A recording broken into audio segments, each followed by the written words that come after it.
இன்று காலை இதற்கு காரணமான ஒரு நபரை போலீசார் கைது செய்தனர். குறிப்பாக அந்த நபரை குறித்து விசாரிக்கும் போது இவர் மீது ஏற்கனவே 30க்கும் மேற்பட்ட வழக்குகள் நிலுவையில் இருப்பதையும் போலீசார் குறிப்பாக கண்டுபிடித்தனர். இவரது பாணியை பொறுத்தவரையில் நம்ம பார்க்கும்போது குறிப்பாக இந்த தர்மமுனீஸ்வரன் என்பவர் ஆள் நடமாட்டம் இல்லாத பகுதிக்கு சென்று அதன் பின்னர் பெண்கள் மற்றும் மூதாட்டியை குறிவைத்து நகைப்பறிப்பில் ஈடுபட்டு இவர் பாலியல் வன்கொடுமை செய்து கொலை செய்யப்படுவதை இவர் வாதிக்கையாக வைத்திருப்பதையும் போலீசார் கண்டுபிடித்திருக்கிறார்கள்.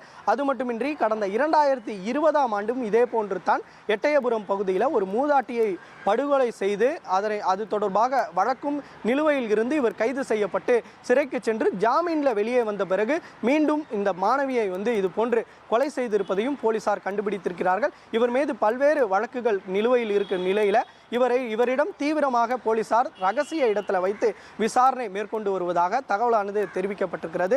போலீசாரில் முக்கியமாக துப்பாக பார்க்கப்படக்கூடிய இந்த சிசிடிவி காட்சி தான். அதாவது இந்த சம்பவம் நடந்த இடத்துல காட்டுப்பகுதியில் அந்த காற்றாலையில் இருக்கக்கூடிய ஒரு சிசிடிவி காட்சியில் தான் இந்த தர்மமுனீஸ்வரன் அவர் இருசக்கர வாகனத்தில் செல்வது போன்று போலீசாருக்கு தெரிய அந்த சிசிடிவி காட்சியில் அந்த இருசக்கர வாகனத்தோட நம்பர் பிளேட்டை அடிப்படையாக வைத்து விசாரிக்கும் போது தான் இந்த ராமநாதபுரத்தில் காண்பிக்கப்பட்டிருக்கும் அது திருட்டு வாகனம் என்பதையும் போலீசார் கண்டுபிடித்திருக்கிறார்கள். அடுத்த கட்டமாக போலீசார் விசாரணை மேற்கொள்ளப்படும் போது அந்த சிறுமியோட நகத்தில் அந்த தர்மமுனீஸ்வரன் என்பவரோட சதை இருந்ததையும் அதனை வைத்து DNA மூலமாகத்தான் தற்போது தர்மமுனீஸ்வரன் தான் இந்த சம்பவத்தில் ஈடுபட்டிருக்கிறார் என்பதையும் போலீசார் கண்டுபிடித்திருக்கிறார்கள்.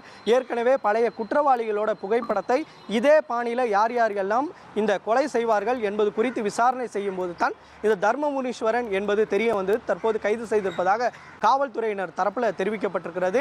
இதே போன்று யார் யாரெல்லாம் இது போன்று கைவரிசை காட்டியிருக்கிறார் உள்ளிட்ட கோணங்களையும் போலீசார் தீவிரமாக விசாரணை மேற்கொண்டு வரக்கூடிய நிலையில் கடந்த 9 நாட்களாக தீவிர தேடுதல் வேட்டையில் ஈடுபட்ட போலீசாருக்கு தற்போது தான் ஒரு பெருமூச்சானது விடப்பட்டிருக்கிறது.